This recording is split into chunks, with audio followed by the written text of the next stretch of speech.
கர்த்தருடைய பரிசுத்த நாமத்திற்கு மகிமை உண்டாகட்டும். எனக்கு அன்பான கர்த்தருடைய பிள்ளைகளே, எந்த காரியமும் முடியாதுன்னு சொல்லி எந்த காரியமும் கிடையாது. நம்முடைய தேவனால எல்லா காரியமும் முடியும்.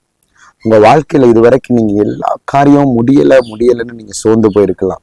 ஒருவேளை உங்களுடைய வாழ்க்கையில இனிமேல் இந்த காரியங்கள் எப்படி நடக்கும்னு சொல்லி நீங்க சிந்திச்சிட்டு இருக்கலாம். நீங்க கர்த்தருடைய சமூகத்துல நீங்க காத்துருங்க. உங்களுக்கு ஜெபிக்க தெரியாதவங்க நீங்க ஒருவேளை இந்த வீடியோ பார்த்துட்டு இருந்தீங்கன்னா, நீங்க ஏசப்பா எனக்கு இந்த காரியத்தை செய்யுங்கன்னு சொல்லி அவர்கிட்ட நீங்க முறையிடுங்க. உங்களை ஒருவேளை நம்பின மனுஷங்க ஏமாத்தி இருக்கலாம், உங்க சொந்தங்களை ஏமாத்தி இருக்கலாம், உங்க சூழ்நிலைகளை ஏமாத்தி இருக்கலாம், நீங்க பார்க்குற எல்லா காரியங்களும் உங்களை ஏமாத்தி இருக்கலாம். ஆனால் உங்களை ஏமாற்றாத ஒரே தேவன் அது இயேசு ஒருவர் மாத்திரம்தான். இந்த உலகத்துல பணம், புகழ், பொருள் எல்லாமே அழிஞ்சிரும்பா, எல்லாம் போயிடும். ஆனா இயேசப்பாவுடைய அன்பு மட்டும்தான் அழியாது. அவர் மட்டும்தான் மாறாதவர். நீங்க இந்த வீடியோவை எங்க இருந்து பார்த்துட்டு இருக்கிறீங்களோ, என்ன